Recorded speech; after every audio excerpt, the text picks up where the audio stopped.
and all my colleagues. Honorable members, we have to keep on doing this drill. Let me start by saying let's have an opportunity. No, we don't have an opportunity for silent prayer on the second meetings because that was done when we started in our 2 o'clock ones. Honorable members, before we proceed, I just want to remind you that the virtual mini plenary is deemed to be in the precinct of Parliament and constitute a meeting of the National Assembly for debating purposes only. In addition to the rules of virtual sittings, the rules of the National Assembly, including the rules of debate, apply. Members enjoy the same powers and privileges that apply in sitting of the National Assembly. Members should equally note that anything said in the virtual platform is deemed to have been said to the House and may be ruled upon. All members who have logged in shall be considered to be present and are requested to mute their microphones and only unmute when recognized to speak. This is because the mics are very sensitive and will pick up noise which might disturb the attention of other members. When recognized to speak, please unmute your microphone and you connect your video. We do appreciate that there are those who have got connection problems. If you cannot unmute your video, it's also acceptable because of the network so that you have a better coverage. Members may make use of the icons on their bar at the bottom of their screens, which has an option that allows a member to put up his or her hand to raise points of order. This secretariat will assist in alerting the chairperson to members requesting to speak. When using the virtual platform system, members are urged to refrain or desist from unnecessary points of order or litigation, interjection. We shall now proceed to the order, which is the debate on vote number 11, 7, and 12. Public Service and Administration National School of Governance and Public Service Commission. Having said that, I will now invite and recognize the acting minister for the Public Service and Administration, the Honorable Ngesi. You are now recognized. Thank you. Thank you, Honorable Chairperson and members of this House.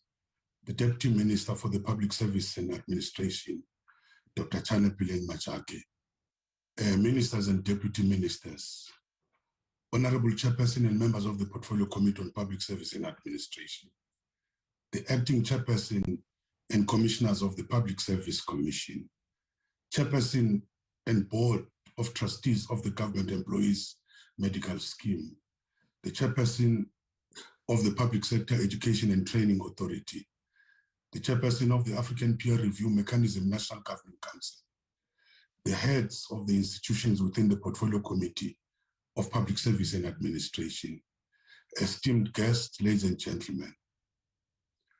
On the 4th of April, 2020, President Cyril Ramaphosa appointed me to act as Minister for Public Service and Administration.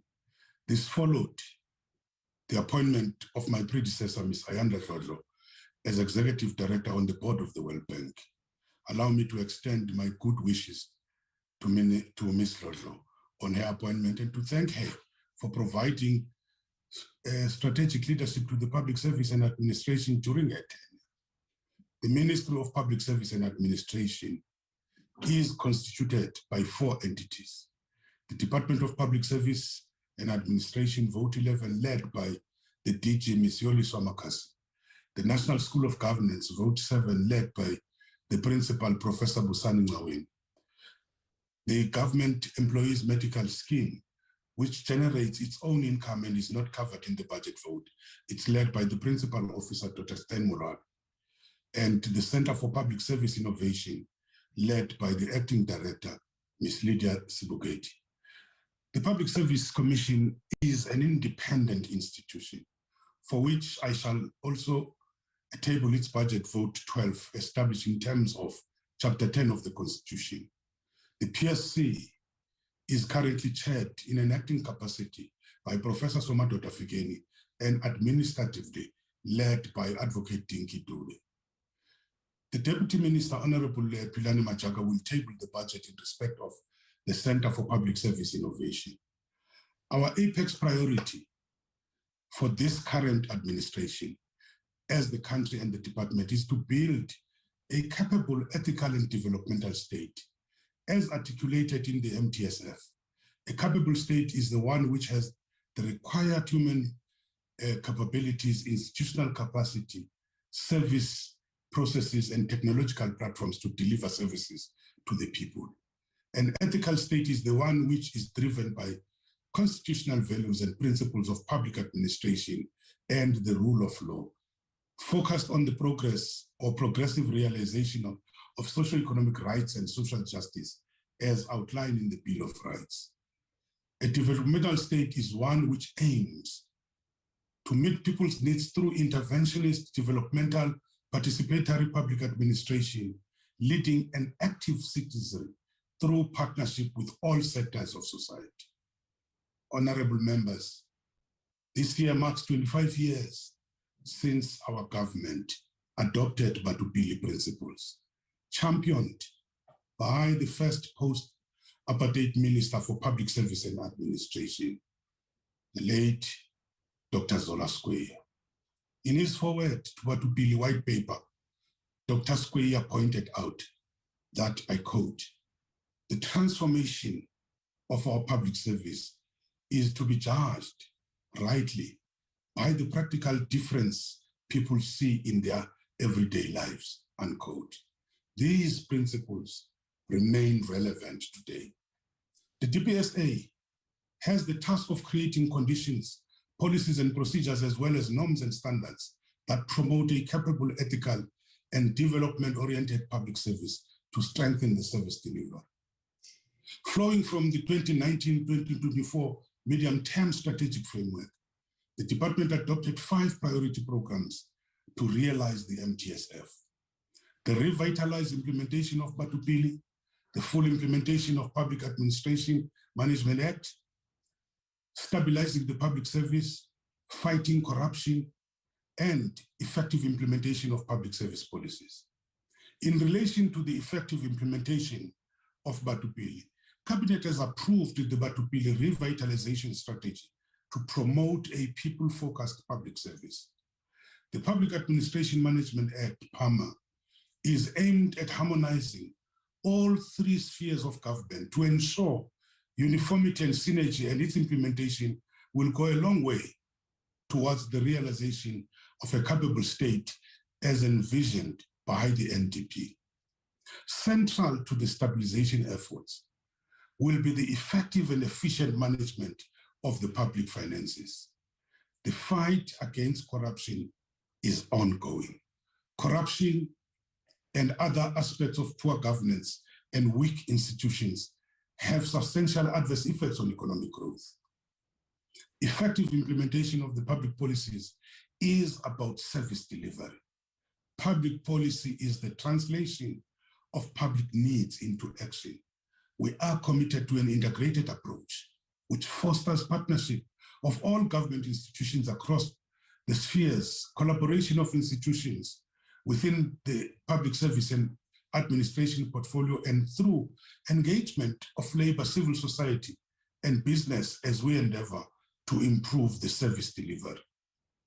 All the work we do as government relies on having cadre of dedicated, skilled, and hardworking public servants who are responsive, innovative, and committed to help realize government objectives. And I want to emphasize, we are not apologetic about this.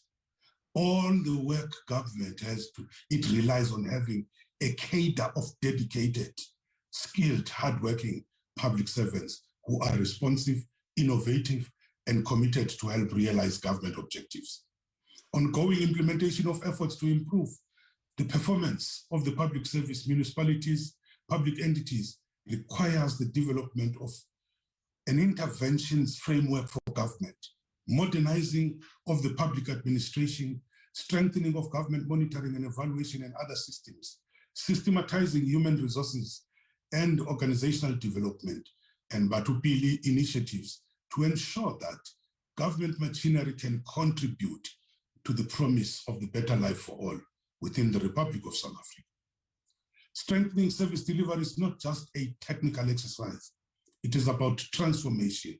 Pillar 1 of the white paper on the rights of persons with disabilities refers to removing barriers to access and participation. The framework on the gender responsive planning, budgeting, monitoring, evaluation, and auditing requires institutions to reserve specific budget for gender matters. South Africa is party to the Convention on the Elimination of All Forms of Discrimination Against Women, which seeks to ensure the protection of the rights of women at the workplace.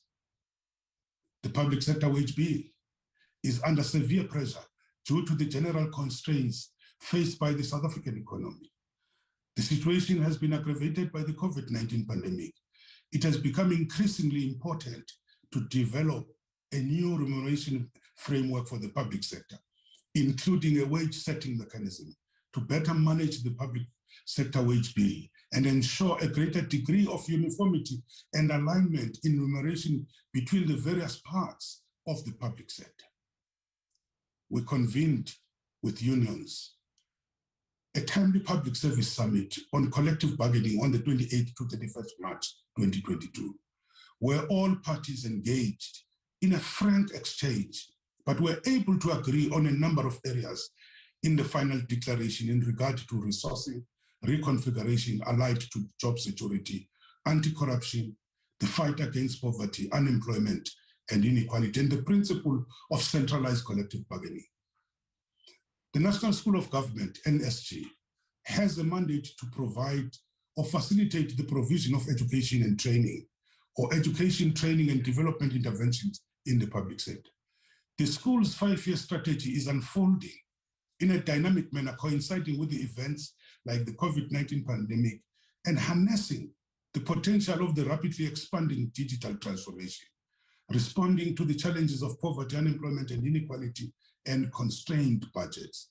The National School of Government has made significant strides, including the following: 135 e-learner enrollments, rolling out flagship programs in the areas of effective governance, gender and transformation, leadership, induction and policy regulation, hosting successful leadership development interventions, including economic governance schools, the program of ethical leadership and executive oversight, and the induction programs for boards of public entities, and master classes with international speakers.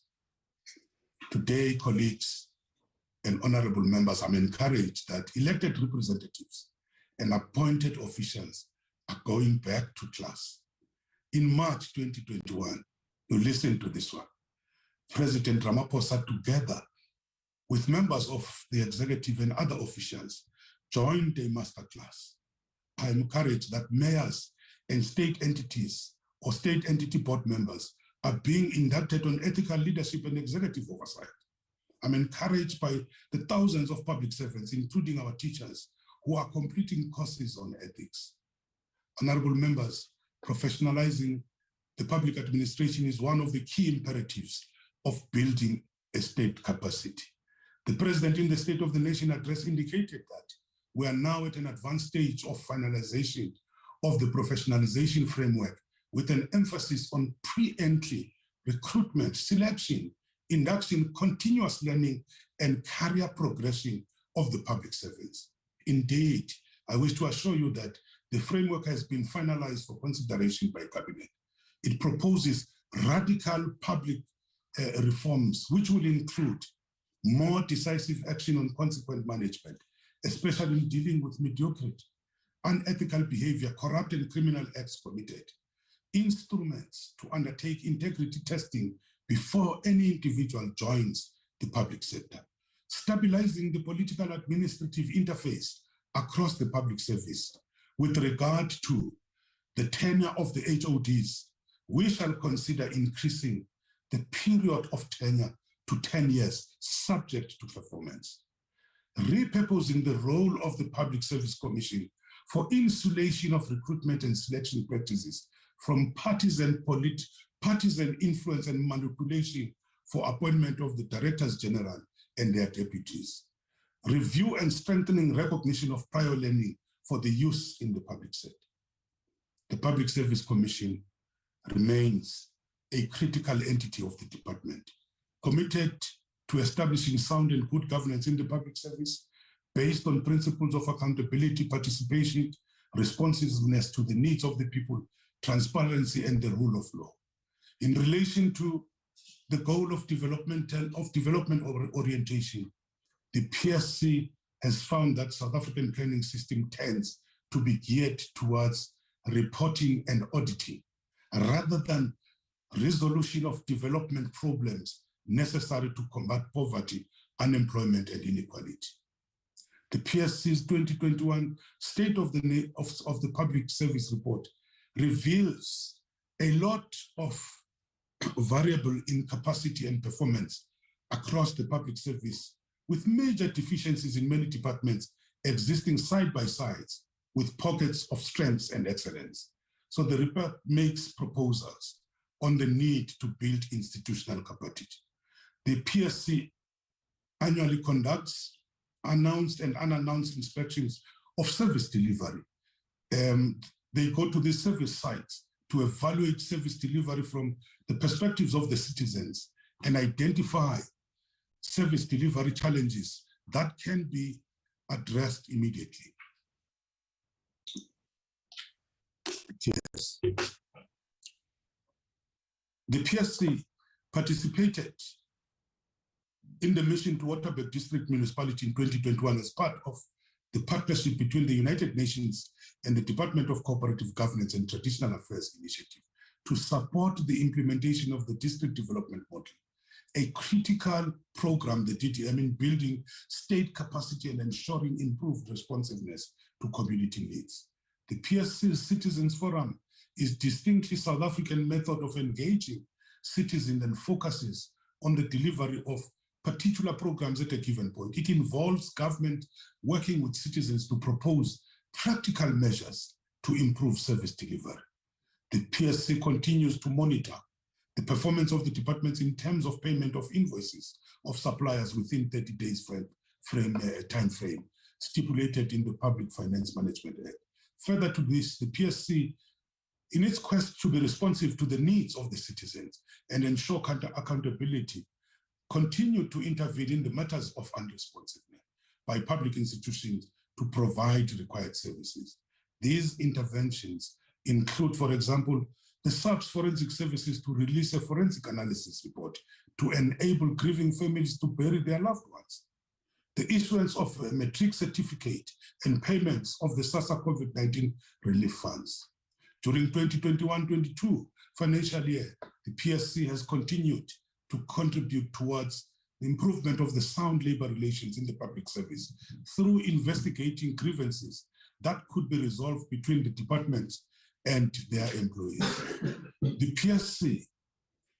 PSC's final report on effectiveness of continuous employee development in the public service will assist the departments to develop and to review their training and development policies in response to the fourth industrial revolution skills. Those skills needs in order to support the government operations and service delivery. The National Anti-Corruption Hotline assists members of the public to report corruption and fraud occurring in the public service. The PSC has witnessed an increase in the level of the utilization of the hotline from 872 to 1,563 in the 2021-22 financial year, resulting in the recovery of monies fraudulently obtained and punishing of wrongdoers. The PSC conducted an assessment of the effectiveness of the complaints management system in the public service. The study found that there is no consistency in the management of complaints in the public service and that of monitoring and evaluation of complaints that lacks vigor. The PSC has made recommendations aimed at assisting departments in this area of work. One of the flagship projects of the PSC is the assessment of the effectiveness of government support for service delivery, with a particular focus on information and communication technology, as well as accommodation of government to deliver services. In supporting Parliament to exercise its oversight role and hold executive accountable, the PSC will conduct inspections in partnership with Parliament. The PSC will contribute towards professionalization of the public service, continue to conduct investigations in the public administration malpractices, and address the underlying causes of ineffective discipline management in the public service. The following budget has been allocated to the respective programs and the entities. The DPSA budget allocation for 2022-23 financial year is 540 million rand, an increase of 1.6 from the final allocation for 2021-22. The DPSA programs have been allocated the following resources. Program 1, the administration has been allocated 245,200,000 rands. And then program 2, the human resource management and development is allocated 53,600,000 rands. Program 3, negotiations, labor relations and remuneration management is allocated 106,900,000 rands. Program 4, e-governance services and information management is allocated 300,000 rands.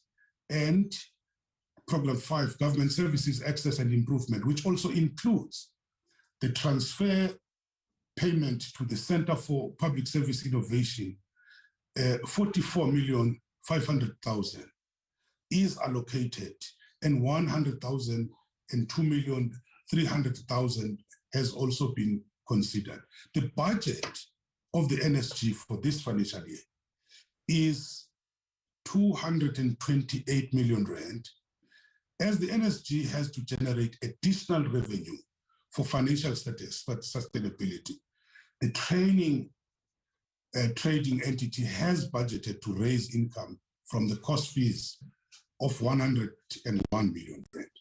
The PSC budget allocation for 2022-23 financial year, it's 288 million rand, which is an increase of 0.8% from the final allocation for 2022 financial year. So the PSC consists of 4 programs. Administration with the budget allocation of 140 million rand. Program 2, leadership management practice, is allocated 48 million rand, 100,000 rand. And Program 3, monitoring and evaluation, is allocated a total of 41,600,000 rand. Program 4, integrity and anti-corruption, is allocated 55,700,000 rands. In summary, our task is to change the lives of South Africans for the better through an ethical, capable, and developmental public service. I hereby, Chairperson and members, table the budget of the DPSA and its entities for 2022-23. Thank you. Thank you, Honorable Minister. I hope that my colleagues from the Secretariat will monitor the minutes. When members leave their minutes, they must inform us. As we proceed, we will now recognize from the ANC, Honorable Mkweba, the whip of the committee. Honorable Mkweba. Thank you very much, Chair, Honorable Acting Minister and Honorable Deputy Minister for Public Service and Administration. honorable members, and the acting chair of the Public Service Commission and commissioners. Good afternoon. Honorable Chair, in this portfolio committee, we recognize that the Constitution provides that the Republic is one sovereign democratic state, and that the government is constituted as national, provincial, and local spheres of government, which are distinctive, interdependent, and interrelated. Administration in every sphere of government is governed by the values and the principles governing the public administration in Section 151 of the Constitution. The Constitution requires all spheres of government to provide effective, efficient, transparent, accountable, and coherent government for the Republic, to secure the well-being of the people and the progressive realization of their constitutional right. One of the most pervasive challenges facing our country is the need for the government to redress poverty, marginalization of people, communities, and other legacies of the apartheid and discrimination. And the challenge is best addressed by providing for administrations in the three spheres of government to be organized and to function in ways that ensure efficient, quality, collaborative, and accountable service delivery, to alleviate poverty and promote social and economic development for the people of South Africa. Honorable Chair and honorable members, there is a motto in the Freedom Charter which says, open quote, the people shall govern, close quote. This motto became a movement in its own right from 1955 until today. This principle is based on the integrity that government accords to the people of South Africa. This is not a mere rhetoric. We deliver on it, and that is how our organization carries itself in front of the citizens. Honorable Chair and honorable members, regarding the vote 11 of the Department of Public Service and Administration, let's highlight the following issues. The state, as the single largest employer, is going through difficult financial times. And as a caring government, the departments have to function within the available resources. There are competing demands on a shrinking fiscus. This state of affairs needs every stakeholder to tread carefully, and the meeting of minds is demanded from every one of these stakeholders. And as the state becomes cautious of borrowing to pay salaries at the expense of delivery, their service recipients have no mercy regarding the service they expect. Neither is organized labor lenient in expecting less from the pie allocated to the wage bill. The public service is on one side and the organized labor on the other. With our support, need to negotiate for conditions of service, cognizant of the fact that compensation of employees cannot take the biggest slice of the pie regarding the budget allocation to the department. And even so, the entire wage bill of the public service. Honorable Chair and honorable members, due care must be given to discipline management. The litigiousness of this process in the entire public service also eats away from the budget allocations as decisions and processes to discipline get challenged in court. This process needs to be managed carefully, especially by the department itself, since it is the main department ensuring the implementation of public service regulations and monitoring the flouting of these regulations within the public service. Therefore, honorable members, it may be high time that the issue of discipline management is centralized where it matters most, at the Department of Public Service and Administration. It may be democratic and civil to decentralize it to other departments, but the policy and the processing gaps are to leave them open to different interpretations by the departments that are not equipped to deal with them. Honorable Chair and honorable members, as Parliament was still expecting legislative reforms regarding the Public Service Management Act 11 of 2014, in order to sharpen the public service regulations to deal effectively with discipline management, financial disclosures, and officials doing business with the state. If the officials still continue doing business with the state, it means there are policy gaps that they see and the blunt instrument that they reckon regarding legislation, policy, and regulations. The department might need to survey this matter with public servants through a well-formulated investigative questionnaire to get the feelers on this policy and the legislative gap. Honorable Chair and honorable members, the resolve is that government is to ensure that embedded corruption is eliminated. This resolve is seen in its desire to be strong in doing lifestyle audit, so that public servants do not have a lifestyle not commensurate with their salary earnings. This policy direction needs collaboration with the companies and Intellectual Property Commission, as well as the South African Reserve Service.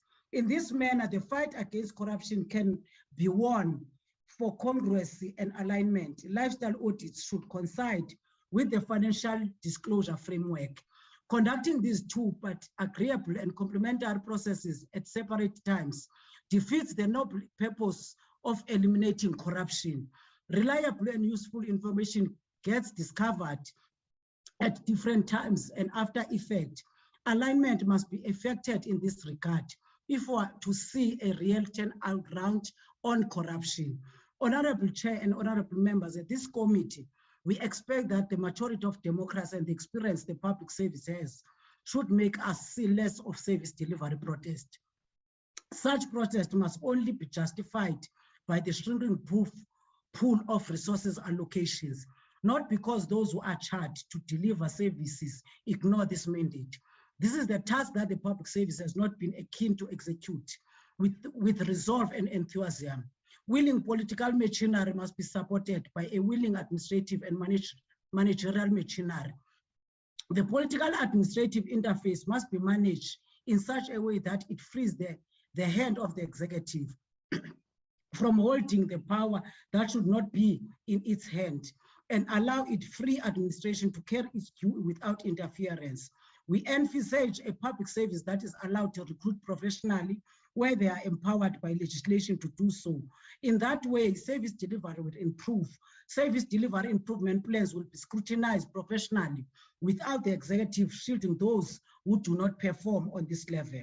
Honorable Chair and honorable members, we need to see replication of discovered innovations in order to improve service and the quality of life of the citizens. Department must not be begged to buy into new innovations because it improves their relationship with service recipients and the general society. Chair and honorable members, concerning the vote 7 of the National School of Government, may we highlight the following. It has been realized that the school has been facilitating the generic and specialized program from the middle management and downwards. We also note the new approach to give attention to the executive education. This is a high-level approach to reskill and upskill senior management, the executive and the parliamentarians. The approach will improve the management from a policy and execution perspective, as much as it will improve management and execution themselves on this level. It will also improve oversight on part of legislators. We wish the school well in this focused endeavor to improve skills, service delivery. Our fervent wish also is for the school to refine its funding model so that it can generate enough revenue to run its mandate and programs. Honorable Chair and honorable members, on the vote 12 of the Public Service Commission, please note the following. It is our desire as the committee to see Public Service Commission becoming more independent, not only on paper, but in reality. The independence and impartiality of the commission must be realized when its recommendations are also mandatory and not advisory. We need to see the public service and the execution and the executive ensuring that the recommendation gets implemented. There is nothing to lose in implementing the PSC recommendation except improving the outlook of the departments. The executive and the public service in the eyes of the citizens. The spotlight is not at the Public Service Commission, but it is on departments, the public service and the executive, doing the right thing and performing within the purview of legislation and regulations. We see a few remarks.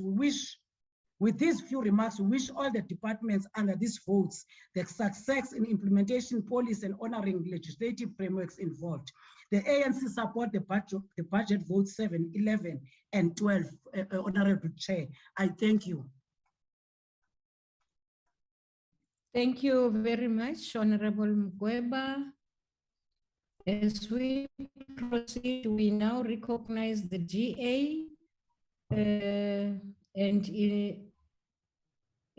Honorable Schreiber. Honorable Chairperson, it has now become abundantly clear that the ANC in Parliament is doing its very best to run away from the findings of the State Capture Commission.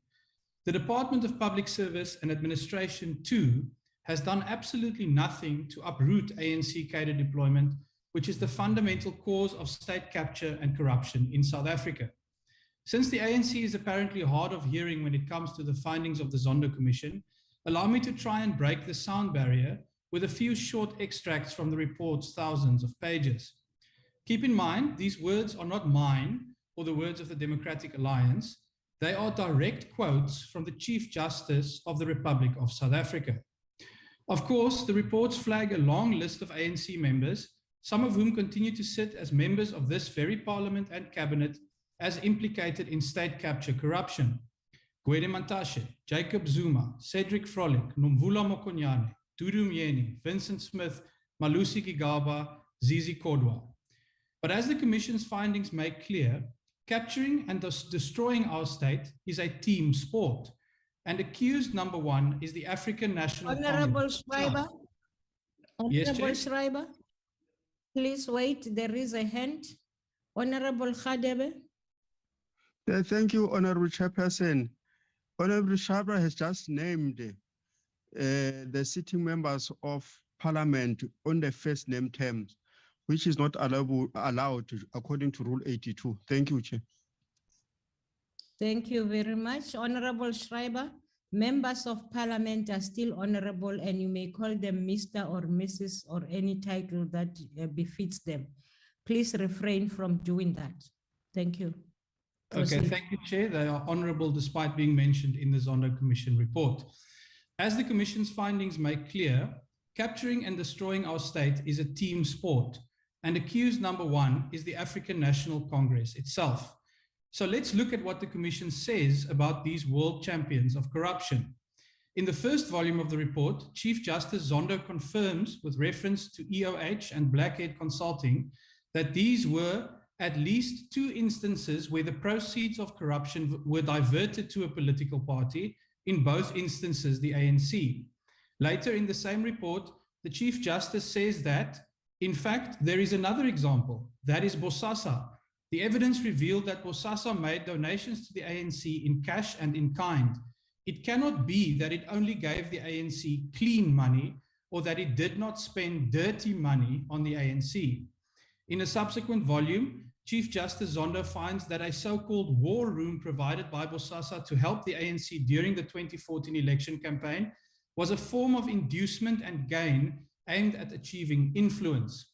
The report goes on to say that there are reasonable grounds for suspecting that the war room facilities were received by the ANC with knowledge on the part of ANC officials, and the evidence in this regard establishes a prima facie case of corruption. Then we get to the latest, penultimate volume of the Zondo report, referring to the capture of Eskom that has plunged all of us into darkness and is destroying South Africa's economy. Chief Justice Zondo unleashes the blunt truth by stating that the ANC and the ANC government should be ashamed that this happened under their watch. The question that the people of South Africa are entitled to ask is, where was the ANC as the Guptas took control of important SOEs such as Transnet, Eskom, and the NEL? Where were they? What were they doing? Were they aware of everything but lacked the courage to stop President Zuma and his friends, the Guptas, in what they were doing? Or were they looking the other way? But for the ANC, the worst is yet to come, Chairperson. In the fourth volume of the report, Chief Justice Zondo makes it clear that the fifth and final version will directly tackle the foundation of state capture in South Africa, and that is the cancerous corruption called cadre deployment. I quote from the penultimate Zondo report: whether the position taken by the ANC that it is entitled to deploy its own people or members to senior positions is correct is an issue that will be dealt with in a later part of this report. On the 15th of June, when the final report is released, the day of reckoning will finally arrive for the ANC's cadre deployment corruption. That reckoning will hopefully also include a finding on evidence presented to the Commission by Mr. Francis Molloy, a seasoned career diplomat. In an affidavit submitted to Chief Justice Zondo, Mr. Molloy exposed how the ANC's Cadre Deployment Committee, quote, unlawfully nominated ambassadors, heads of missions, and senior diplomats. In exchange, these cadres were expected to pay debit orders of 2,800 Rand per month to fund the ANC. This revelation that cadres were paying protection money to the ANC in exchange for employment as part of a global racketeering operation confirms that the ANC is little more than a criminal syndicate. Honorable Schreiber, unfortunately, your time has expired. Was that 6 minutes, Chair? Yes. Okay, we'll soon find the truth. Thank you, Chair. I do have a timer, don't try. Thank you very much. Now we proceed and we call on the Honorable from the EFF, Honorable Komani. Thank you very much, Chairperson. Honorable Chairperson, the EFF rejects the public administration's proposed budget for the financial year 2022-2023. We reject this proposed budget for the same reasons we rejected the previous proposed budget. Even if the ruling party refuses to admit it, the economic freedom fighters were correct about the current state of collapse and incapacity of the public service. We are not going to waste time dealing with the nominal problems of budget cuts and shifts between programs because the current and previous committee reports and the proposed budgets were adopted without the practical input that were made. And the recommendations adopted in those reports were nothing but a copy and paste from the previous reports.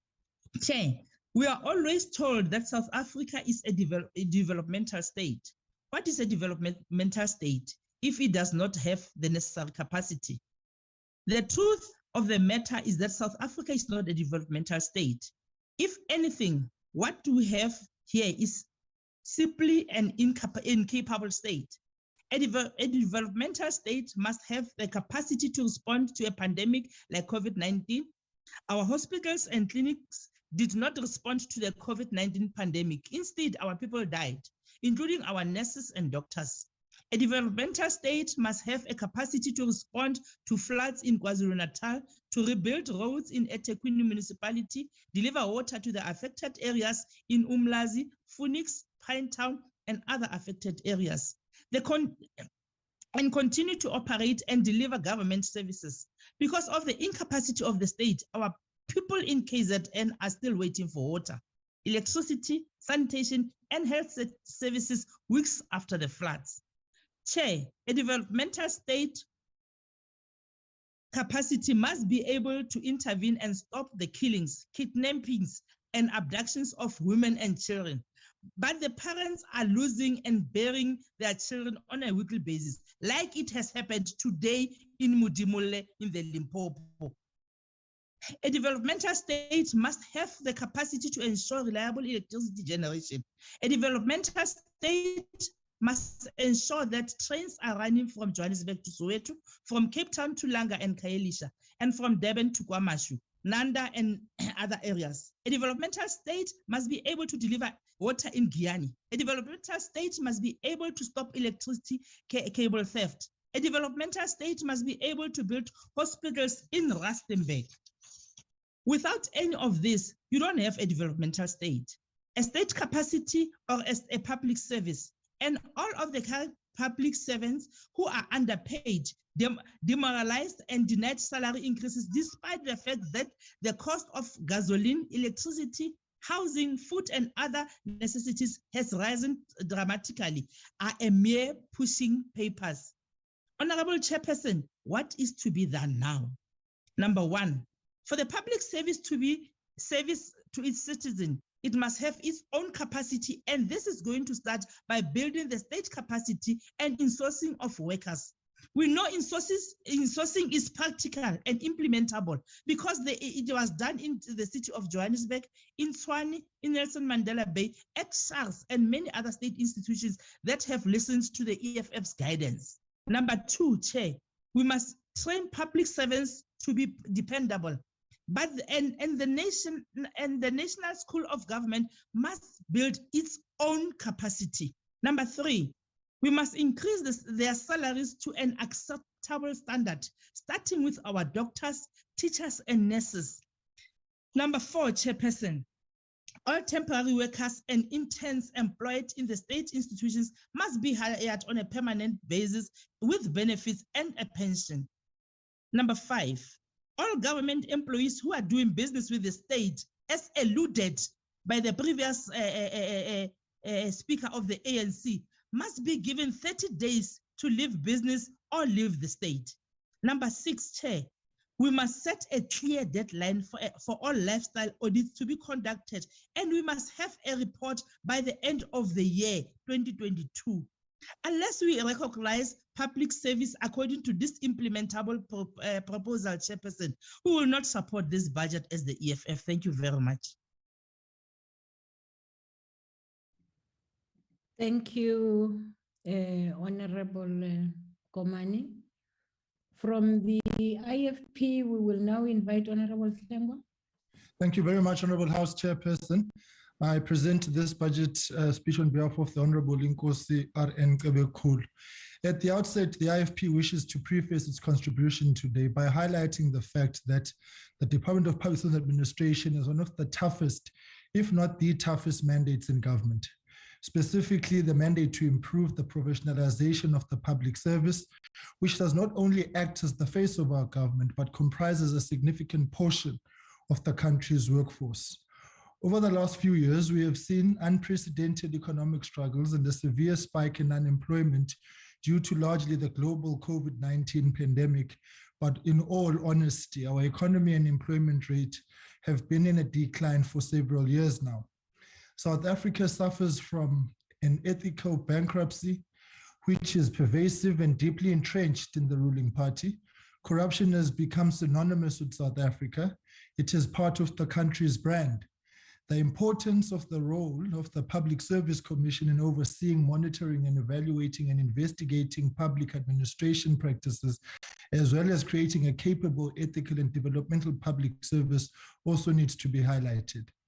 After the pillaging of the COVID-19 relief funds for personal protective equipment and the many corruption scandals, one shudders to think how we could restore faith in a government that declares war on the poor at every possible opportunity.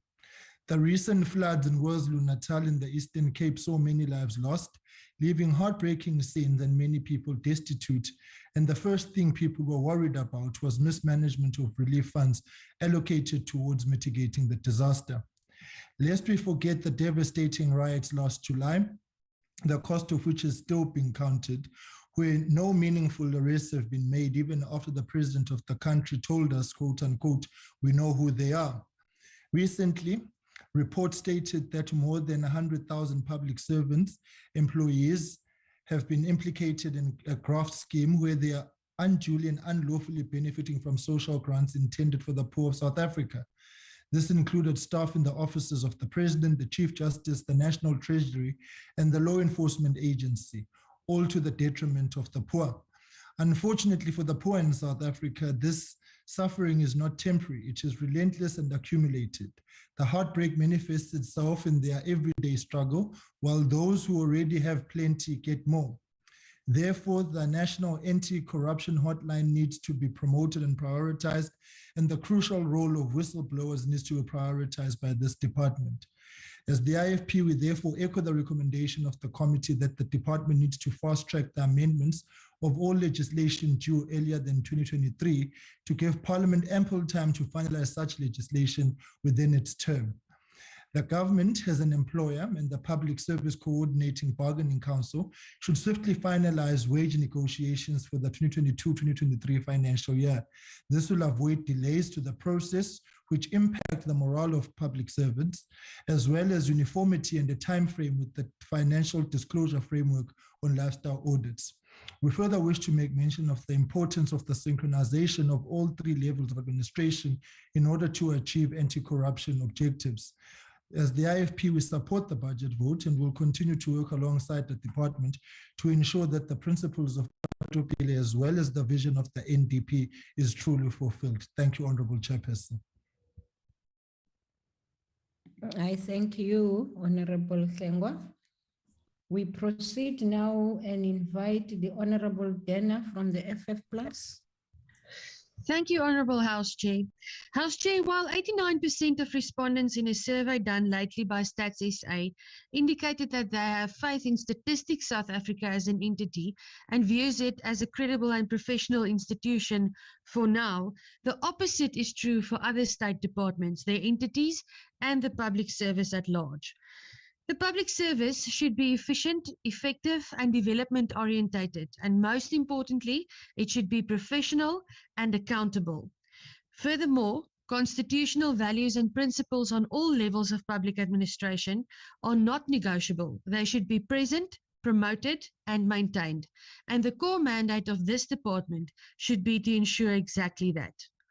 Why then does the South African public not have faith in our public service? Has the department, in conjunction with other government departments, failed to ensure professional and accountable public service to our citizens? Yes, Honourable House Chair, I'm afraid they have.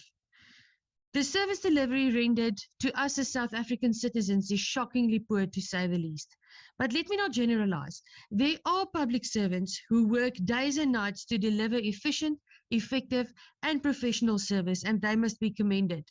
We thank them for that, but sadly, they are few and far between.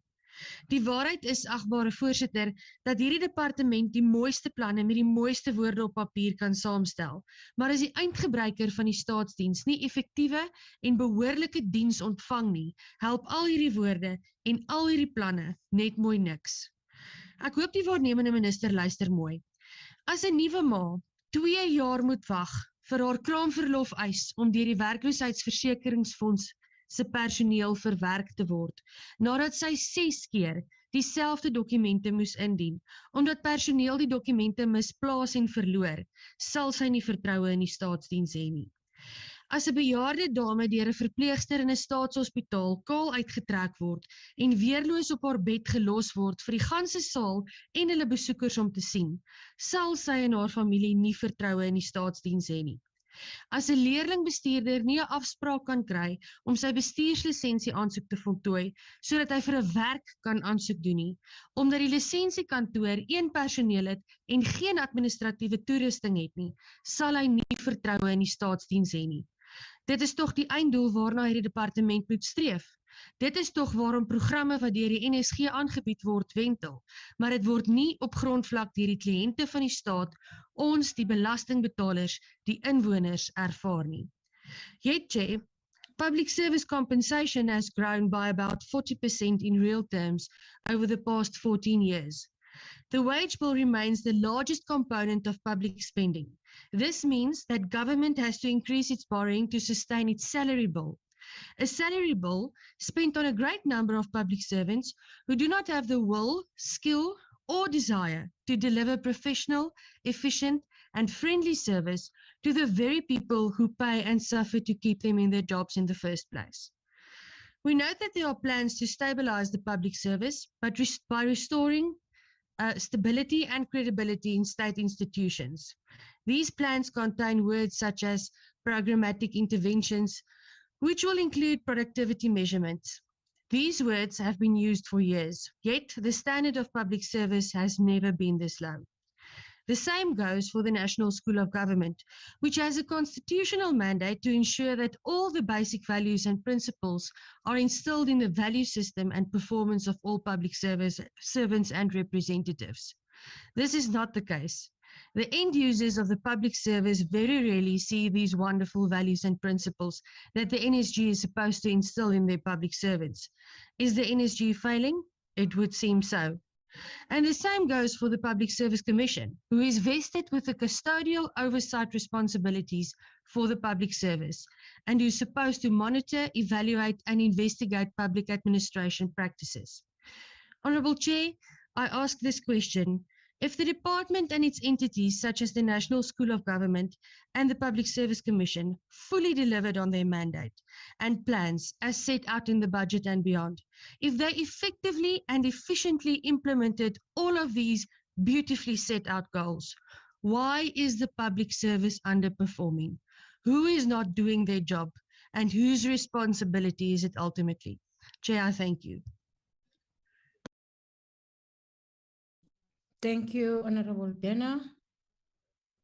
I will now invite the Deputy Minister of Public Service and Administration, Dr. Bilal,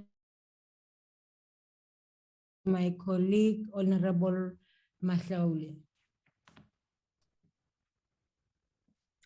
Thank you, Honorable House Chairperson, Minister of Public Service and Administration, Acting Minister, Honorable Ngesi, the Chairperson of the Portfolio Committee and members of the Portfolio Committee on Public Service and Administration, noting the amount of time that I do have available, I wish to say all protocols observed. Honorable House Chairperson, in considering the strategic and annual performance plans of the entities of the Department of Public Service and Administration, the committee emphasized that plans and budget allocations must serve the needs and aspirations of citizens. This was expressed with the understanding that the budget allocation or sufficient budget allocation serves as a key instrument for government to promote growth and development in South Africa. Budget allocation plays a critical role as an economic instrument. Honorable Deputy Minister, sorry to do this to you. There's a hand, Comrade, Honorable Papu. Honorable Papu, your hand is up.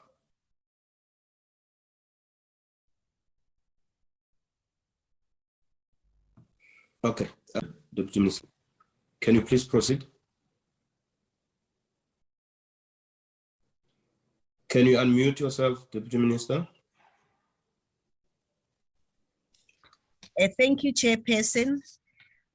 Budget allocation plays a critical role as an economic instrument of government to reflect on the country's socio-economic policy priorities by translating through implementation strategies, priorities, and political commitments into expenditure.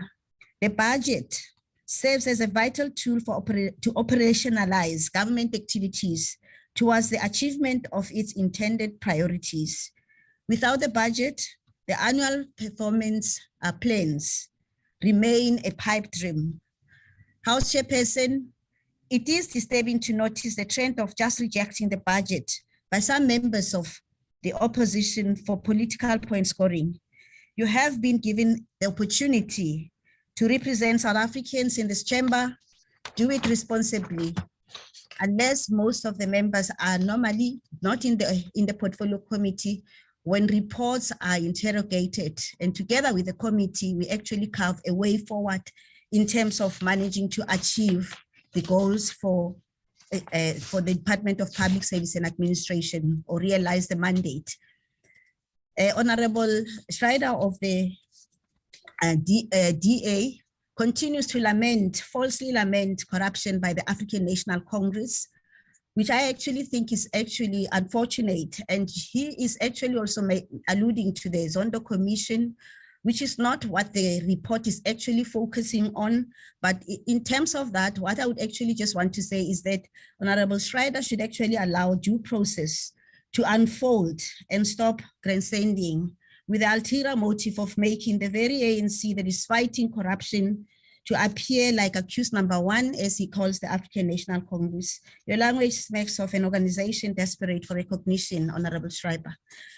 The Department of Public Service and Administration continues to intensify the fight against corruption, strengthening anti-corruption practices, which is what we always say in the public service, in the form of setting norms and standards for public service of South Africa, appointment by all government departments of ethics officers to monitor and respond to corrupt practices, doing lifestyle audits for public servants, comparing employee salaries to assets owned by public servants, launch of ethical, disciplinary, and integrity technical task team that works jointly with civil society to monitor anti-corruption in the public service, which means we allow the public also to some level to be part of the processes within public service that actually monitors and develop interest in how to deal with corruption.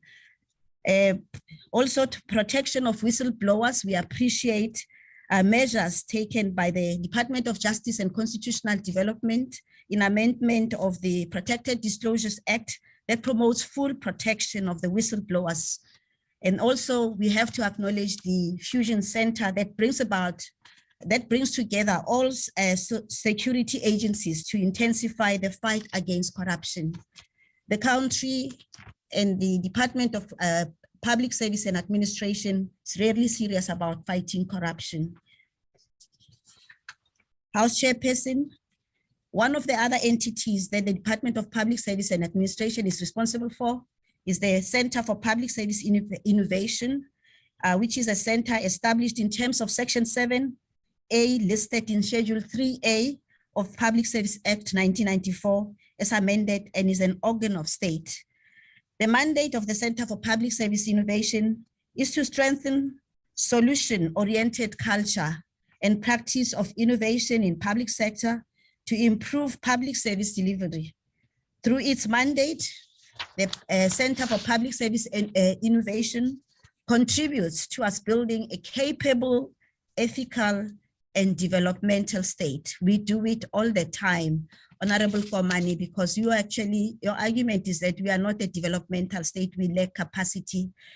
We may not be having capacity fully, but whatever efforts we put in place are efforts to actually help build capacity. It's a matter of just understanding processes that we do so that you can actually manage to make meaningful understanding of them. CPSI has once more managed to get its 5th clean audit, which is very much commendable. The CPSI delivers on its mandate through 3 sub-programs that encourage co-development, implementation, and replication of innovative service delivery solutions that deals with a myriad of service delivery challenges, which is what we need to look at our experiences within public services. Challenges, it's not corruption, it's not problems, because challenges can always be overcome.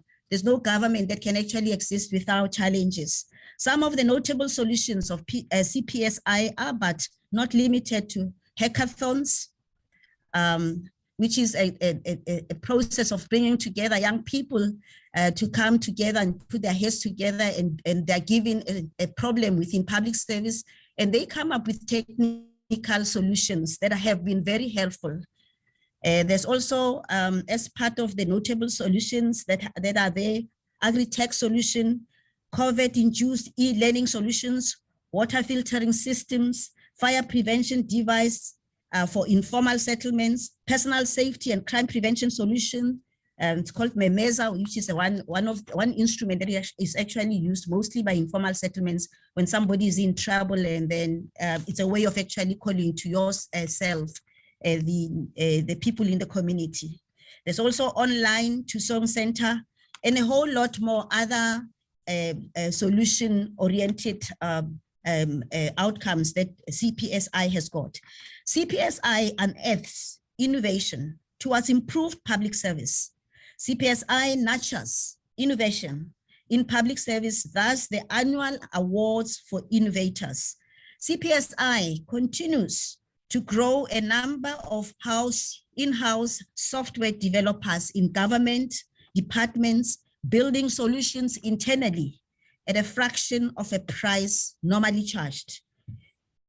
The overall budget of CPSI is 44.4 million rands in the 2022-23 financial year, as adjusted from the 42.5 million rands in the 2021-22 financial year.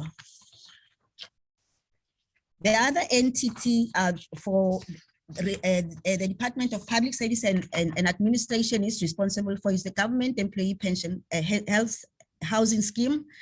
The Government Employee Housing Scheme was established after negotiations between the employer and labor, which culminated in the Public Service Council bargaining chamber, resolution number 7 of 2015. The purpose of the scheme is to assist government employees to access affordable housing through various interventions, including administration of housing allowances, facilitating access to affordable housing finance, facilitation of provision of housing stock, enrolling employees into the scheme in order to aggregate demand and offer advice, education, and counseling to employees with the aim of improving their chances to access houses and become homeowners. As at 31st March 2022, the number of employees or public servants who are receiving housing allowance as homeowners has increased to 743,895 as compared to 532,103 in 2015. A lot of progress has actually been made in this regard, that we're looking forward to allowing more and more public servants to manage to own homes. Through the Government Employee Pension Fund and PEAK funding arrangements, an enrollment system has been created. And this enrollment system is actually assisting the call center to manage to have information on all employees in the public sector and manage to do necessary counseling and training. Thank you. I thank you, Honorable Chairperson. Thank you very much. Honorable members, we will now move on to Honorable Kibi of the ANC. Honorable Kibi.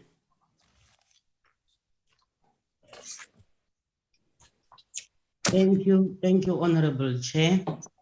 To the Honorable Chairperson, Honorable Minister, and the Deputy Minister, and all the honorable members and ministers that are also present here. The ANC adopts this budget vote. The ANC has set for itself the goals of building a capable developmental state with an improved human resource through strengthening state capacity and capability to service the citizens of our country effectively. As depicted in our vision in the NDP 2030, we recognize that neither social nor economic transformation is possible without a capable and developmental state. The state provides the institutions and infrastructure that enable the economy and society to operate, and we note that critical interventions are required to build a capable state. Noting that we have to address the triple challenges of inequality, poverty, and unemployment, the state needs to play a developmental role. This requires well-run and effective coordinated state institutions with skilled public servants who are committed to the public and capable of delivering consistently high quality of service to our nation. We must continue to establish uniformity in the public service across all spheres of government to ensure that better coordination across in government. As the ANC, we believe that policy formulation has to serve the nation's interest and that they are to be developmental to overcome the root causes of inequality and poverty. And that is what we are doing. We are improving the public service to be more professional, transparent, efficient, and responsive. Central to building a developmental state is the human resource. We are strengthening and professionalizing the public service in all spheres of government, particularly at top management and the delivery sectors.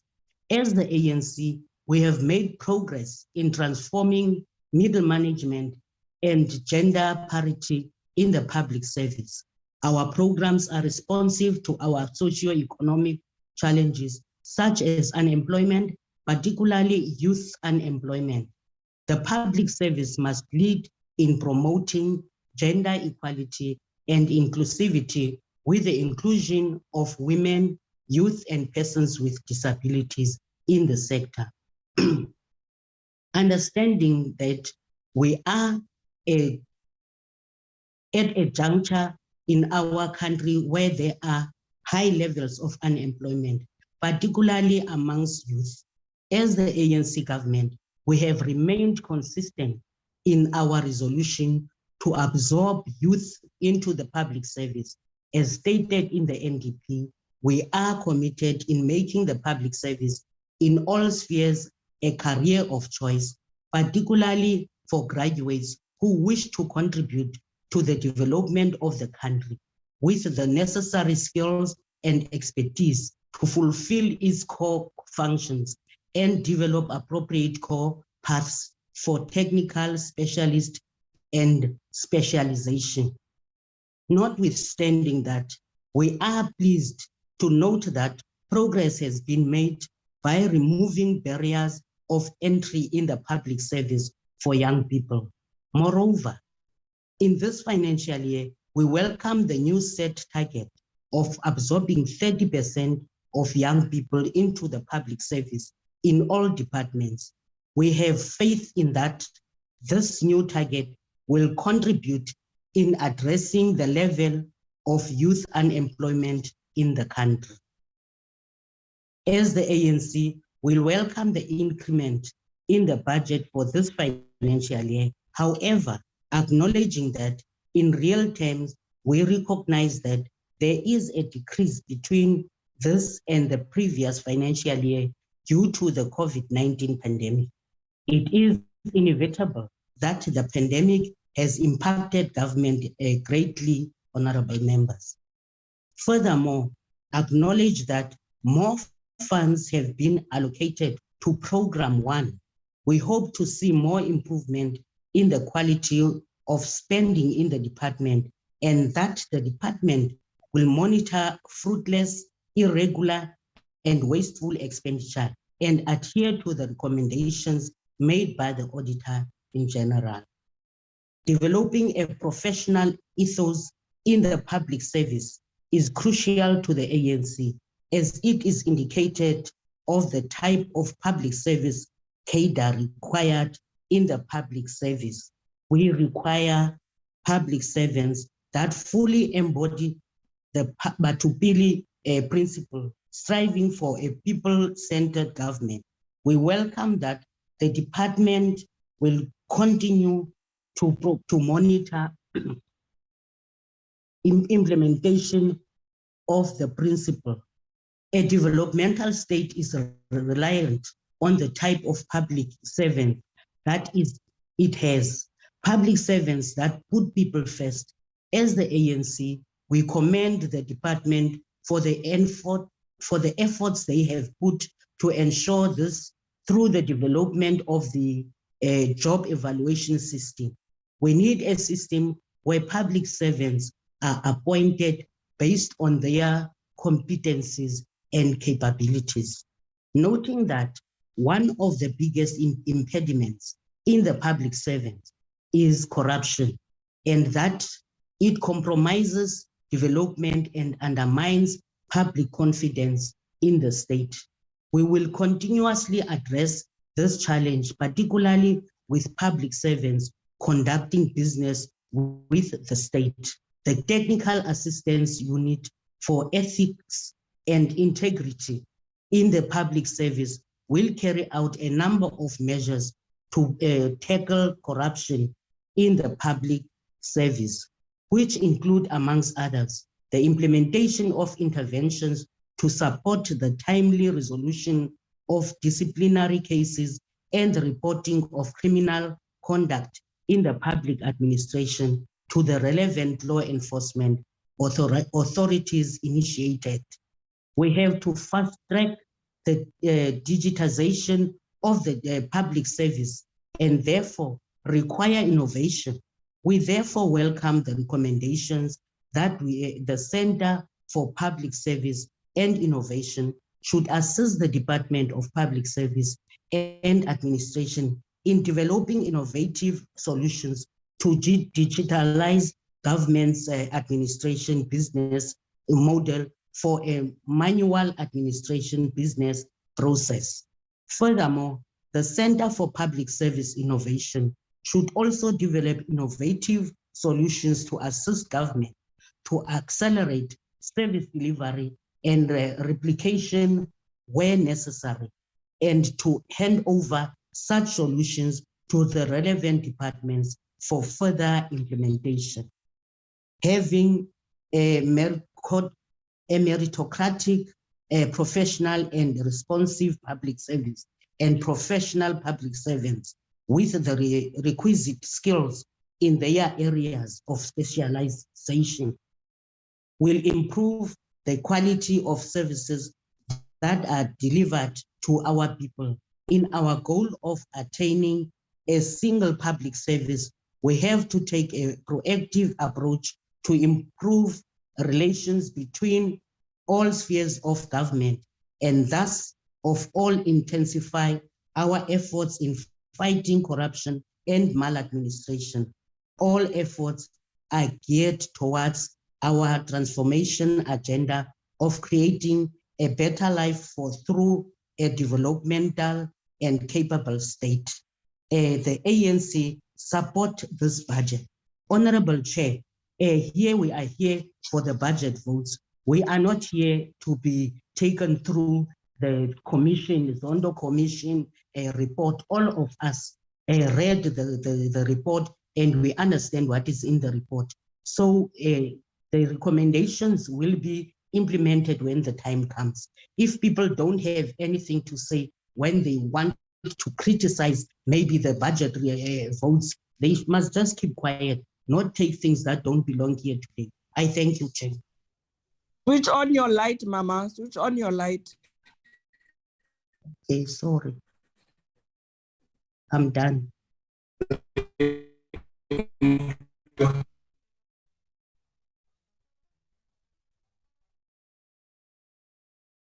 I'm done, Chair. Thank you.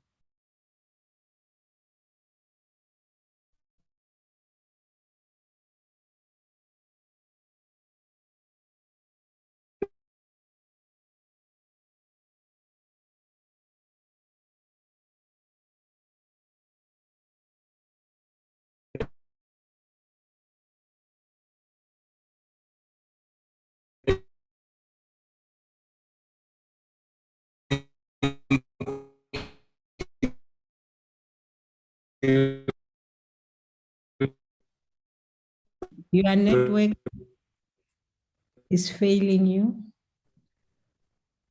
We can hear you now. Honorable Mahlaule? No, let's proceed. He will come back. We now call on, we don't have a name for COPE. Are they here? No. For PAC, are you still here? No. Honorable Sheikh Imam, please proceed. Thank you. Thank you, House Chairman. Thank you for giving me the opportunity. Allow me to start off by saying that the National Freedom Party will support budget votes 11, 7, and 12, and not necessarily because we are happy with what is going on in the department, but very importantly for the purposes of progress so that we can correct what has been happening in the past. Now we talk about a very capable state. Let me remind the minister here and this House Chairperson, first of all, I think we have very short memories when we forget not long ago we lost Lennox Garane, who committed suicide in order so that we could learn from what is happening in Parliament. So it clearly indicates that we have not taken this matter seriously enough to be able to address the challenges that the public servants in Parliament themselves, this is where we are housed, and what they face on a day-to-day basis as a result of the conduct of Dumasani Sitole, who actually coincidentally has just had a 8-month contract extended, and I cannot understand this. More importantly, I want to say to the Minister, while he's yet to your House Chairperson, is that right now as I speak to you, 2 minutes ago, I get a call about the conditions of the nurses, and I know to some extent it falls under the health sector, but they are public servants and what they're going through at the RK Khan Hospital. Now, yes, indeed, the Zondo Commission has highlighted a whole lot of reasons why we are where we are. And I think the matter before us is, what are we going to do to be able to prevent this going on and on and on? And one of my suggestions is that when we want to ensure that we want to employ people in the private or in the public sector, should we not consider having an independent human resource body that will be responsible to employ these people rather than them being at the mercy of politicians and political parties, because we continue to lose hundreds of billions of rands in this country as a result of cadre deployment, and that we employ people not based on the capacity and the ability to perform, but very importantly on the allegiance to whichever political party, wherever they are governing. Now, the other serious concern I got, Chairperson, is this. We have a high unemployment rate in this country, and yet there are people getting double pay from the state. They are principals, they are teachers and educators, but they are also equally councillors and mayors and deputy mayors. I cannot understand the rationale. How would you be able to deliver services to the people on the ground if you have 2 jobs, you are at school, you have a full-time job there, and yet you are now wanting to be a councillor or a mayor or a deputy mayor, and you're getting 2 different salaries? Surely this is a matter that we need to look at more importantly. If we want an ethical state, we want a capable state and a development state, then I think it is important we address some of these issues that we have been ignoring for a long period of time. And one of when we talk about dealing with corruption, thousands of them have been getting paid by the state and equally getting 350 rand. Is my time up, Chairperson? So much. Thank you so much. Very much. Thank you. NFP supports the budget. Thank you. Our next speaker will be Honorable Gondwe from the DA. House Chairperson, the Department of Public Service and Administration has all but lost the war against corruption, fraud, and other forms of misconduct in our country's public service on all fronts. This is evidenced by the fact that we still have public servants conducting business with the state, despite this being expressly prohibited by the Public Administration Management Act and the Public Service Regulations. Government departments, House Chairperson, are also bled dry on an annual basis by all manner of financial misconduct on the part of public servants, with little or no action being taken against the responsible public servants, thereby promoting a culture of impunity in the public service. Bluntly put, House Chairperson, the laws that we take the time to pass as legislators are being shunned and spat on by some in the public service. The Public Service Commission informed the Portfolio Committee that for the 2019-2020 financial year, our national and provincial departments incurred approximately 103 billion in irregular expenditure, approximately 2.7 billion rand in fruitless and wasteful expenditure, and approximately 1.6 billion in unauthorized expenditure. House Chairperson, the combined expenditure for all these forms of financial misconduct amounts to a staggering 107 billion rand, which we incurred as a country in the 2019-2020 financial year due to financial misconduct on the part of government departments. As such, House Chairperson, it simply cannot be enough for the department to restrict itself to a monitoring role in respect of financial misconduct. It has to play an active role in assisting government departments by ensuring that they not only have the proper controls in place to curb such forms of financial misconduct, but can subject the responsible public servants to the necessary disciplinary processes. House Chairperson, there's also an alarming number of public servants who are benefiting from social grants at a reported cost of 200 million rand for the month of July 2021 to the state, despite some of them not qualifying for these grants. House Chairperson, We will never have a stable and fully functional public service if no disciplinary or criminal action is taken against public servants who unabashedly flout the relevant legislation and regulations and commit rampant acts of corruption, fraud, and other forms of misconduct. The fact of the matter, House Chairperson, is also that consequence management is lacking in the public service. Even if there is some consequence management, it is not always commensurate with the misconduct committed. It has just become a term that is bandied around for the sake of sounding politically or morally correct, instead of it translating into tangible action being taken against all forms of corruption and fraud and other forms of misconduct in the public service. We therefore urge the department to urgently adopt and aggressively implement a strategy to deal with the backlog of disciplinary cases, which were reported to have cost us an amount of 4.5 billion rand for the 2019-2020 and the 2020-2021 financial years. If needs be so, House Chairperson, the department should look into the possibility of centralizing the function of discipline management and allow it to be managed and administered by a single unit within the department that houses specialists in fields such as dispute resolution, labor, and human resource management. Shying away from such a policy shift, House Chairperson, will not bring a lasting solution to this challenge, which has never been effectively dealt with.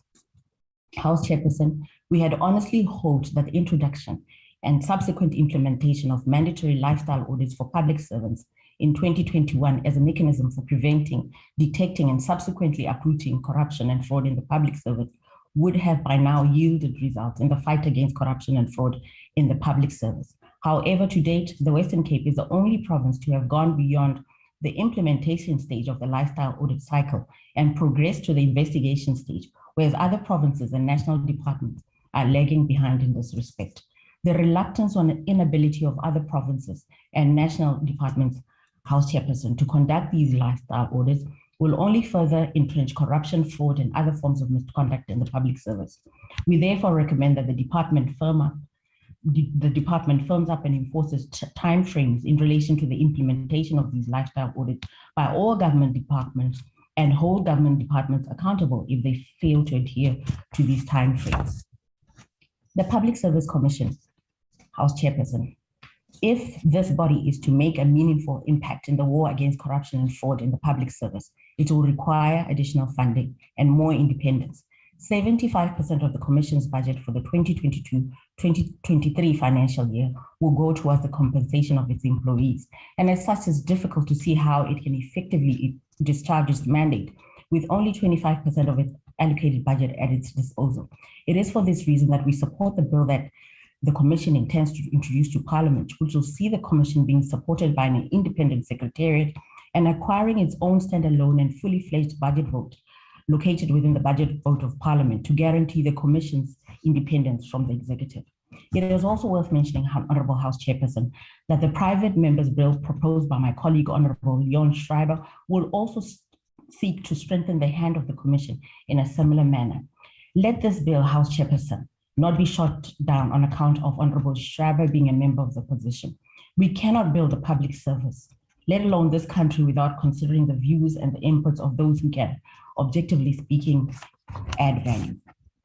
We take the point that the Commission is presently hamstrung or constrained by the provisions of Section 19 of the Constitution in its ability to hold government departments that disregard or ignore its recommendations to account, given that Section 196 of the Constitution uses words like promote, investigate, propose, and give directions to describe the powers and functions of the Commission.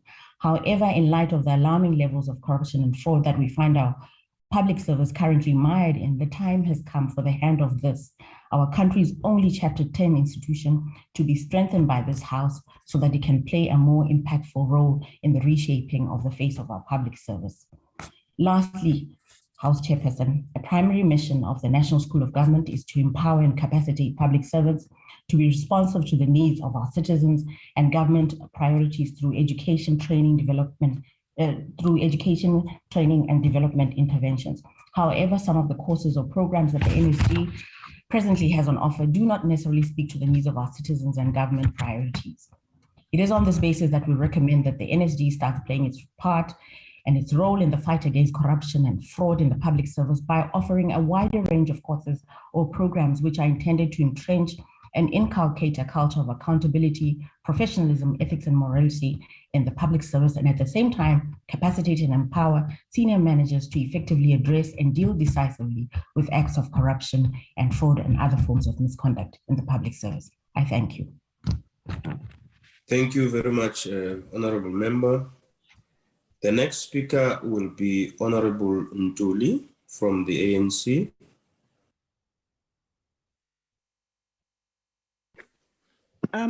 Thank you, Honorable Chair.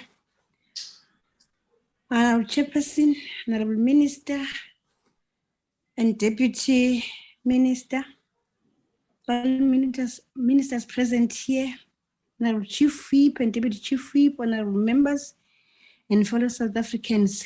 The ANC supports this budget vote, 11, 7, and 12.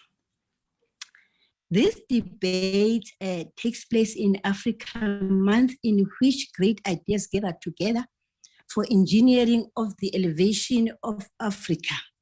The ANC government has taken that baiting for showcasing the realization of the world-class public service through Vote 12-11-7. The ANC manifesto put it clear, its determination to root out corruption. We've had people grandstanding corruption. Here we are, Chair, and continue changing people's lives. The launch of public administration, ethics, integrity, and disciplinary technical assistant units over and above the Public Service Commission speaks volumes in fighting this sketch. It is only the ANC, after the democratic dispensation in 94, that put it in its agenda, the better life of all, not exempting the minority group over the majority citizens of the country. Some of the clauses of the Freedom Charter, as our blueprint emphasizes, in learning and governing of the people. The National School of Government is exactly giving public servants confidence and making them proud in executing their work, whilst the Public Service Commission seeks to address the people to partake in the government of the country through their comments and being the watchdogs in whatever that happens in the public eyes, and also keeping public servants at toes and focused at their work at all times. The committee is looking forward for the PSC to have teeth one day for the fulfillment of this sterling work. The National School of Government plays a critical role in capacitation of public service. It is the main driver of ensuring that we have a capable human resource and ensures for career development throughout the public service.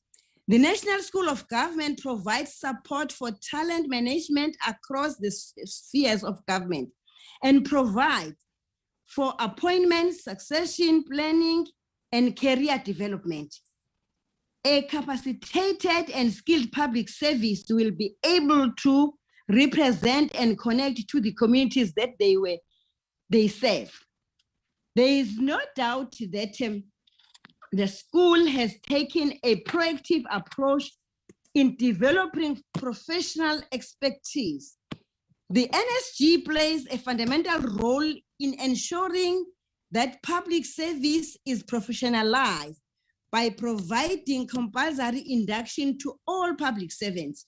Furthermore, the NSG played a pivotal role in the development of the draft national implementation framework towards the professionalization of the public service.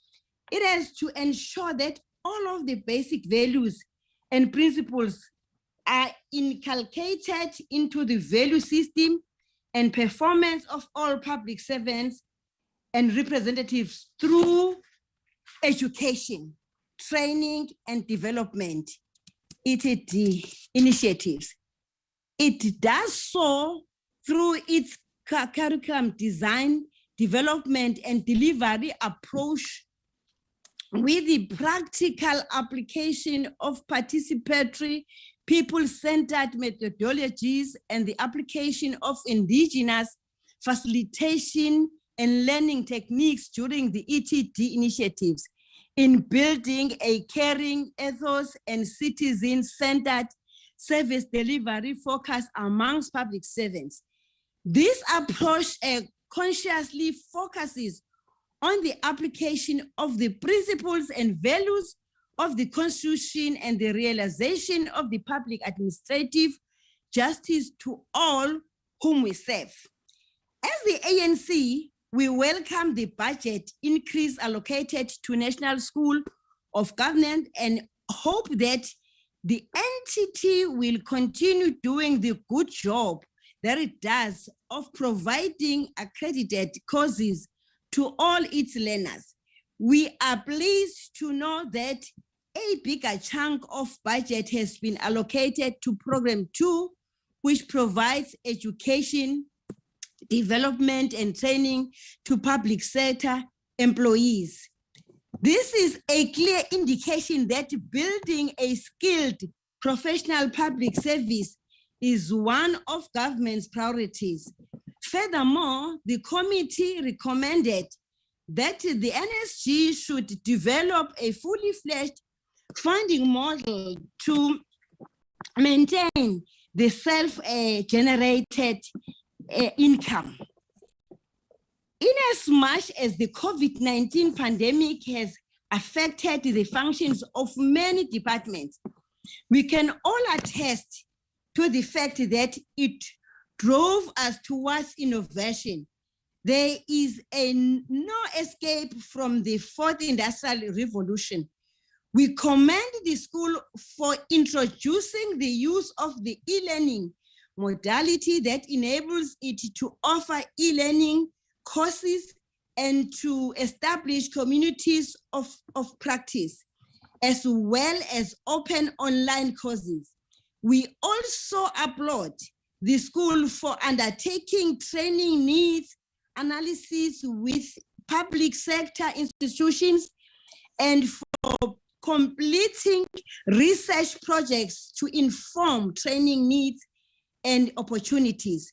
This will enable it to be at a competitive level with other tertiary institutions. However, we recommend that the school conduct impact assessments on public servants that have undertaken their courses, particularly the ethics course, to monitor whether there is an impact with public servants that have enrolled in their course. This will also encourage more employees to enroll as learners in the school. We recognize that there is a need to strengthen consequence management in the public service. As the ANC, we welcome the announcement that a professionalization of public service will introduce a course layer that deals with consequence management. We believe in restoring the integrity of the state. We have to prevent public servants from conducting business with the state and therefore put stringent consequence management in the public service. A lot has been done. Unlike the previous speakers here from the opposition, whom state clear that nothing has been done on this regard. Understanding that the biggest challenge that we have in the public service is corruption. Corruption has negative consequence on our economy and society, impacting on the integrity of our institutions. It undermines the very moral, ethical, basis of our young democracy. As the ANC, we are adamant in bringing about ethical and moral leadership in both the public and private sector. We must collectively fight against corruption if we are to succeed in our fight as the ANC. We are creating and promoting a culture of integrity in government. That is why we have to keep on supporting institutions such as the Public Service Commission to promote and monitor compliance with constitutional values and principles in the public service. The promotion of the constitutional values and principles is aimed at fostering a positive behavioral change in public servants and the public service in order to ensure that services are delivered in a responsive, caring, and ethical manner, among other things. The Commission plans to conduct 50 quantitative evaluation reports and 12 qualitative evaluations in each of the remaining years of the MTEF period. The purpose of these reports and evaluation is to assess departments' compliance with constitutional values and principles with a view to promoting a culture of excellence in the public service. Public servants must uphold the code of conduct and conduct themselves in a professional and ethical manner. Mantul, a point of order has been called. What's the point of order? Chair, I just want to check, man. Can the member maybe perhaps drink some water, because hey, it's difficult reading because we can't hear. No. You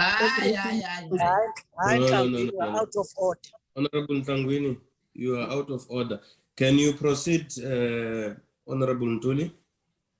Moreover, we are also pleased to know that a bigger chunk of the budget allocated will focus on fighting corruption, strengthening human resource practices and management, and monitoring and evaluating of service delivery performance in the public service. As the ANC, we also welcome the introduction of conducting lifestyle audits in the public service and hope that this measure will be strengthened further. The Public Service Commission will also monitor service delivery and the implementation of financial disclosure framework and strengthen the financial disclosure system to combat corruption. We hope that they will also monitor the grievances logged in the anti-corruption hotline and the number of grievances that have been resolved and the impact thereof brought to communities or members of the public that logged those complaints. These platforms are significant as they are platforms where members of the public can log grievances relating to service delivery. That's what we are about as the ANC, service delivered, and that's why we are supporting this budget vote. The Commission will continue to focus on the professionalization of the public service by promoting ethical conduct in human resource management and leadership.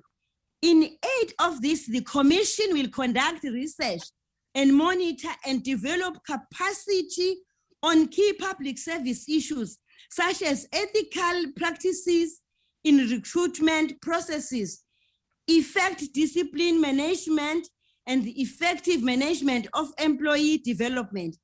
A capable developmental state required strong human resources with the necessary skills and capabilities as various areas of specials. Honorable member, your time has expired. Thank you, Thank you. Honorable Thank Chair. The Thank ANC you. supports this budget vote. Thank you. Honorable members, may I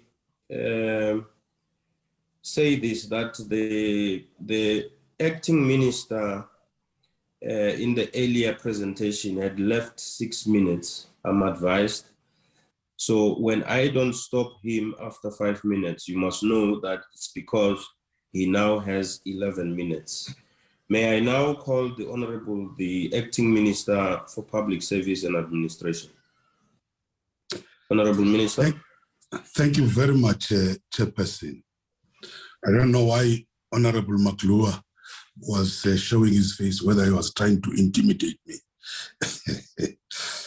I welcome all the inputs from the political or from all political parties, both positive and negative. These are meant to keep us on our toes. I thank the IFP, the NFP, and the ANC for supporting the budget vote. We will consider the various inputs, and we consider this as constructive criticism. But the DA, they need to be logical. I want to support the Deputy Minister in saying that the Zondo Commission has been released in phases. It's common knowledge that the then Deputy Chief Justice, now the Chief Justice, has requested an extension to finalize the recommendation. Why should we preempt? Why should we preempt instead of having a full picture of all the recommendations in order to implement them holistically? Those asking us to implement will be the first ones going to the public or even to court claiming that what we're implementing is at variance with the recommendations. So final recommendations are still, it is therefore prudent for us to allow the Zondo Commission's final report to be released. This will allow the various government institutions, including the accounting institutions, that would be like the PSC, the AG, and so on, to consider the report and respond appropriately. Well, the cases involving the public servants involved in the grant and fraud, it's dealt with by SASSA. They are working together with TAU, the Technical Assistance Unit from Treasury, which forms part of that task team, making sure that those officials are identified and are disciplined. And then TAU monitors to ensure departments take steps. Well, Chairperson, I thought of not wasting time, maybe responding to Honorable Komani of the EFF. There's no critique they've ever offered. They've never offered any critique. They are just rejectionists on everything. Honorable Komani, yes, I was a teacher, and a good one for that matter. I know myself. I do not know as to whether that is the reason why you once more calling me to teach you on the difference between a developmental state and a developed state. Those are two different things. We're talking about a developmental state here, not a developed state. Otherwise, Chair, I don't want to waste a lot of time. I want to thank all the members who have contributed to this particular debate. Thank you very much. Thank you very much, Honorable Acting Minister. That concludes the debate and the business of the virtual mini plenary session. The mini plenary will now rise. Thank you so much.